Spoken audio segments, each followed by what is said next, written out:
아모스 9장 11절에서 15절. 그날에 내가 다윗의 무너진 장막을 일으키고 그것들의 틈을 막으며 그 허물어진 것을 일으켜서 옛적과 같이 세우고 그들이 에돔의 남은 자와 내 이름으로 일컫는 만국을 기업으로 얻게 하리라. 이 일을 행하시는 여호와의 말씀이니라. 여호와의 말씀이니라. 보라, 날이 이를지라. 그때에 파종하는 자가 곡식 추수하는 자의 뒤를 이으며 포도를 밟는 자가 씨 뿌리는 자의 뒤를 이으며 산들은 단 포도주를 흘리며 작은 산들은 녹으리라. 내가 내 백성 이스라엘이 사로잡힌 것을 돌이키리니 그들이 황폐한 성읍을 건축하여 거주하며 포도원들을 가꾸고 그 포도주를 마시며 과원들을 만들고 그 열매를 먹으리라. 내가 그들을 그들의 땅에 심으리니 그들이 내가 준 땅에서 다시 뽑히지 아니하리라. 내 하나님 여호와의 말씀이니라. 제목은 이스라엘의 회복 약속. 이스라엘의 회복 약속입니다. 이 아모스 말씀을 통해서 하나님께서 여러 나라들과 또 유다와 이스라엘 어떠한 벌을 내리신다 하는 경고의 말씀을 주시고 또 그 경고하신 대로 하나님께서 이루신다는 것을 이 5개의 또 환상을 통해서 하나님께서 이 아모스에게 미리 보여주셨습니다. 그리고 나서 오늘 마지막 결론은 그 이스라엘 하나님께서 결코 버리지 아니하시고 하나님께서 다시금 이 회복시켜 주신다 하는 것으로서 이 아모스 말씀이 끝나는 겁니다. 그래서 5가지의 그 회복 약속을 하나님께서 말씀하시는데 여기 각 절마다 하나씩 나와 있어요. 11절에 보면 무너진 장막을 일으키신다 그랬습니다. 무너진 장막을 일으키신다. 지금 이스라엘이 믿는 또 하나님의 백성이다 하면서도 우리는 구원받은 하나님의 특별한 민족이다 하면서도 사실은 이방인들과 하나님을 모르고 섬기지 않는 이방인들과 전혀 다를 바 없는 그러한 모습으로 살고 있는데 하나님께서 그 이스라엘을 주목하시고 하나님께서 체질하신다 했습니다. 그래서 체질하시고 이 체질하시는 동안에는 이스라엘이 큰 고통을 당할 수밖에 없어요.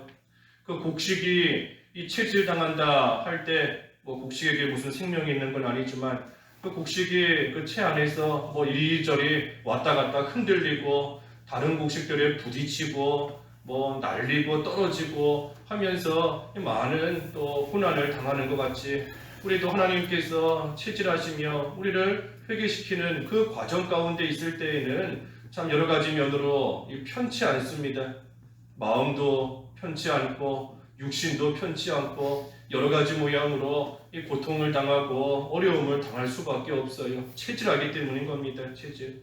하지만 그 후에 하나님께서 회복시키시는 또 역사가 분명히 따라옵니다. 왜? 하나님의 백성이기 때문에 하나님께서 사신 하나님의 사람이기 때문에 하나님께서 결코 그 체질하는 가운데 알갱이 하나도 알곡 하나도 결코 땅에 떨어지지 않게 하신다. 그랬으니 비록 그 체질 당하는 그 시간이 고통의 시간이고 힘들고 어렵다 할지라도 하나님께서 분명히 한 알갱이도 떨어뜨리시지 않으시고 반드시 회복시켜 주시는 겁니다.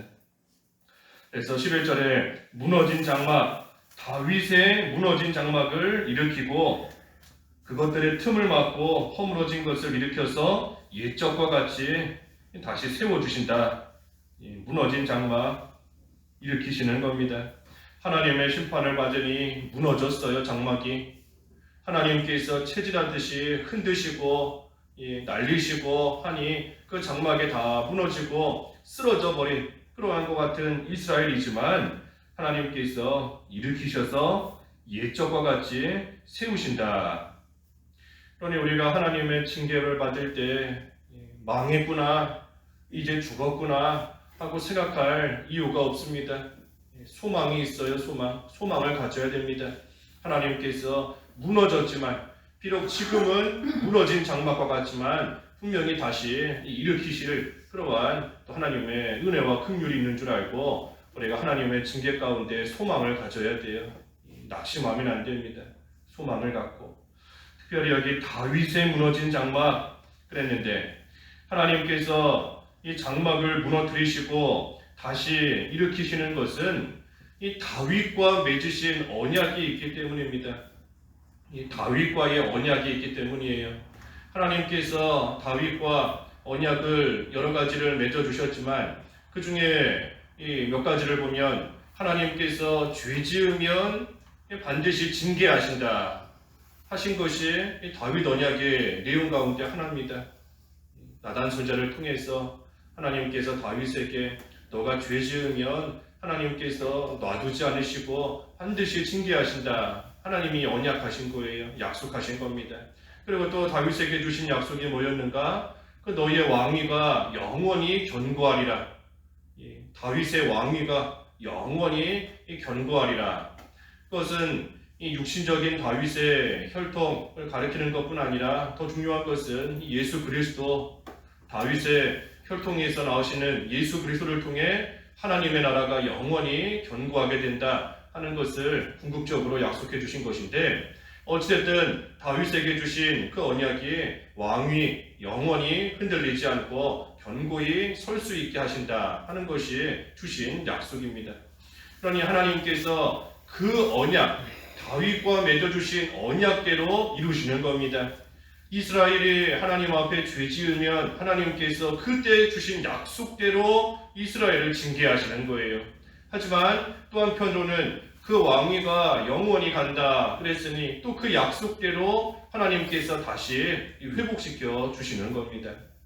그러니 우리가 죄 지었을 때 하나님께서 우리를 치시고 하나님께서 징계하시는 것이 우리가 하나님의 언약 백성이라는 증거입니다.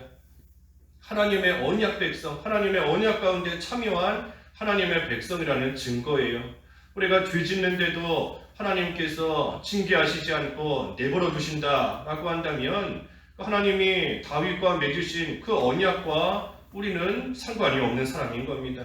그 언약에 참여하지 못한 사람이기 때문에 죄 지어도 하나님께서 징계하시지 않고 벌하시지 않고 그냥 놔두시는 거예요.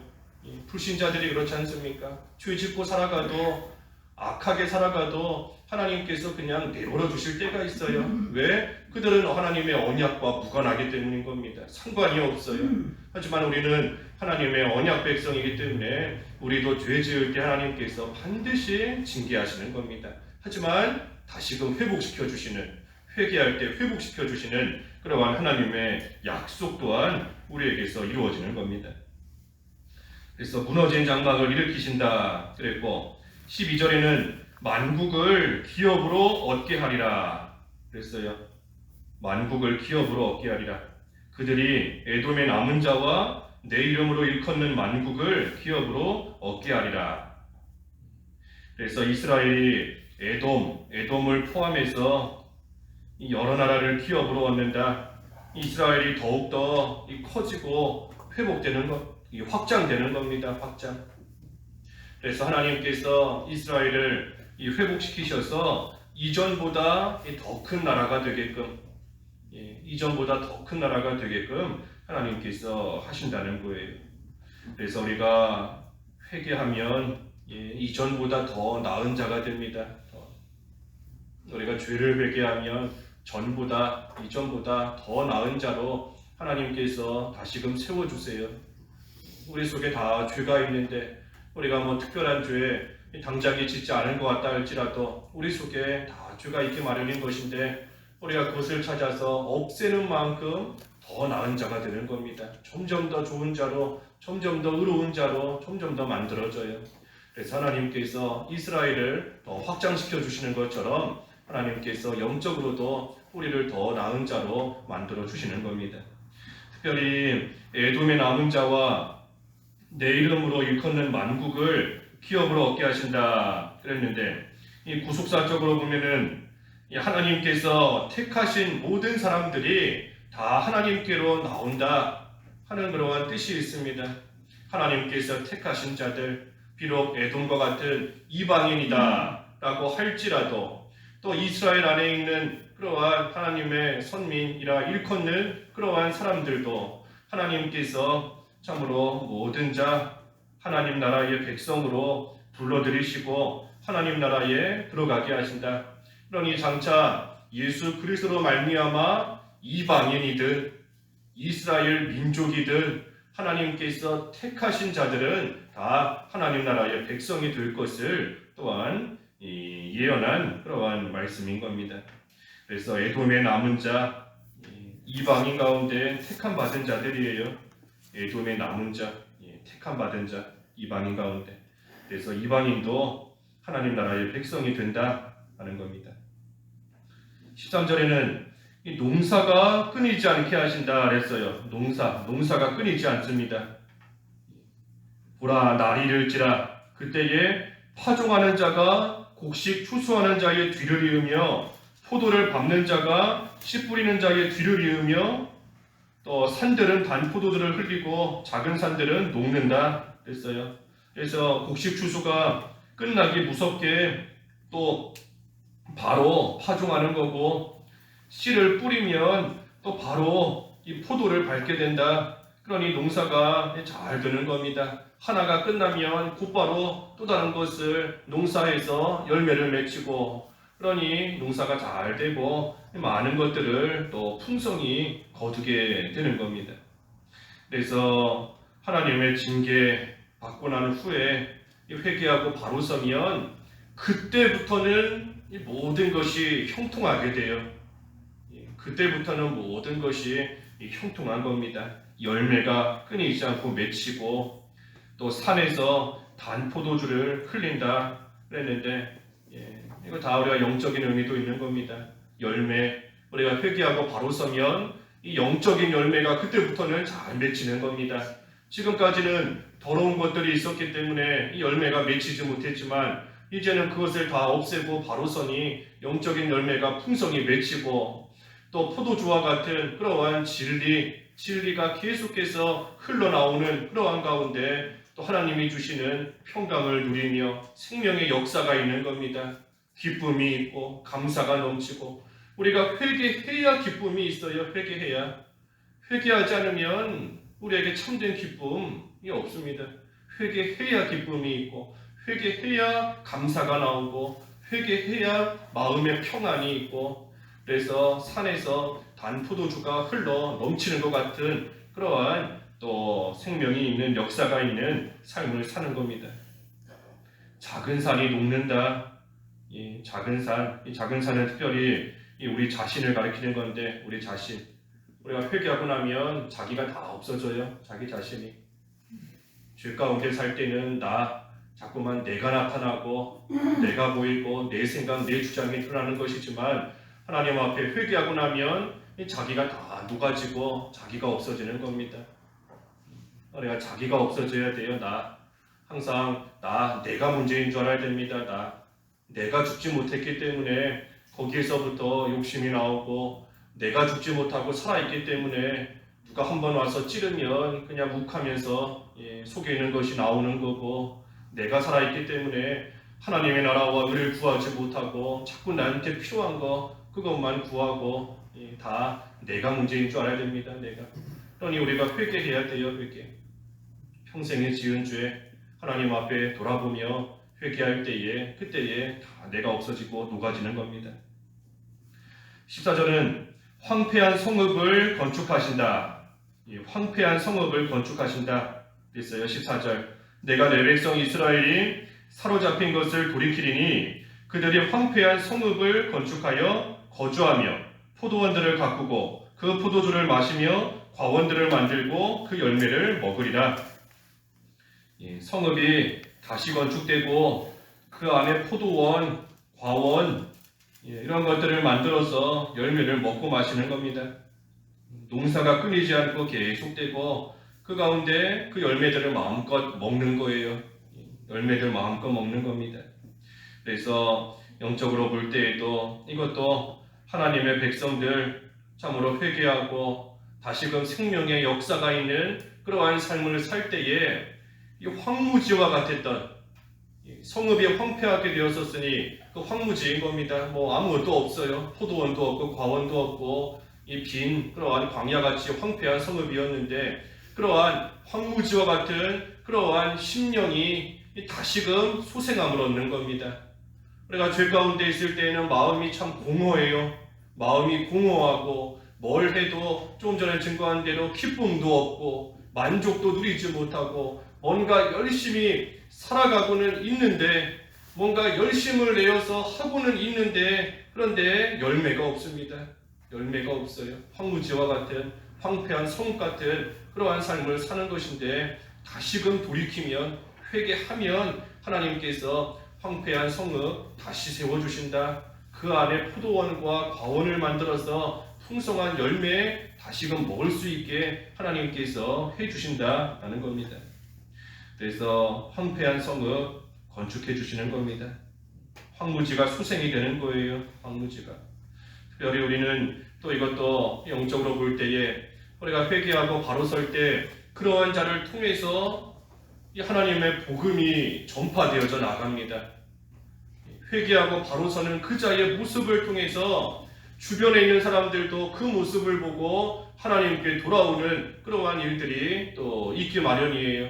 저 사람 참으로 과거에 악한 자였는데 다시금 하나님께 나오는구나. 하나님을 저렇게 잘 섬기는구나. 그 모습이 주변에 있는 사람들에게도 귀감이 되는 겁니다. 또 자기 자신도 회개하고 바로 서서 하나님이 주시는 생명의 역사 가운데 다시금 소생되는 그런 하나님의 은혜 가운데 들어왔으니 누가 시키지 않아도 자기 속에서 넘치는 기쁨과 감사로 또 복음을 전하게 되어 있어요. 사람들에게 내가 이 가운데 들어오니 이것이 이렇게 좋다. 그 눈 멀었던 맹인 소경이 예수 그리스도로 인하여 눈이 뜨고 나서는 자기를 눈뜨게 해주신 것이 예수님이시다. 누가 시키지 않아도 나아가서 전하지 않습니까? 전하는 거예요. 자기가 다시금 살아났으니 그 예수님을 전하는 겁니다. 그래서 복음이 전파되어 회개한 자를 통해 복음이 전파되어 주변의 황무지와 같았던 그러한 믿지 않는 사람들이 다시금 또한 생명을 얻게 되는 그러한 역사도 함께 있게 되는 겁니다. 그래서 황폐한 성읍을 하나님께서 건축하게 하신다. 그리고 마지막 15절은 다시 뽑히지 않는다 그랬어요. 다시 뽑히지 않게 하신다. 마지막 15절에 내가 그들을 땅에 심으리니 그들이 내가 준 땅에서 다시 뽑히지 아니하리라. 내 하나님 여호와의 말씀이니라 했습니다. 그래서 회복시키신 땅에 심는다. 굳게 심으시니 그러니 다시 뽑히지 않아요. 하나님께서 그 땅 회복시키신 땅 이전에는 황무지였지만 다시금 그곳을 소생시켜셔서 그 땅에다가 굳게 심어 놓으시니 그러니 이제는 다시 뽑히지 않는 겁니다. 그러니 우리가 회개하고 바로 서면 하나님께서 붙들어 주십니다. 붙들어 주세요.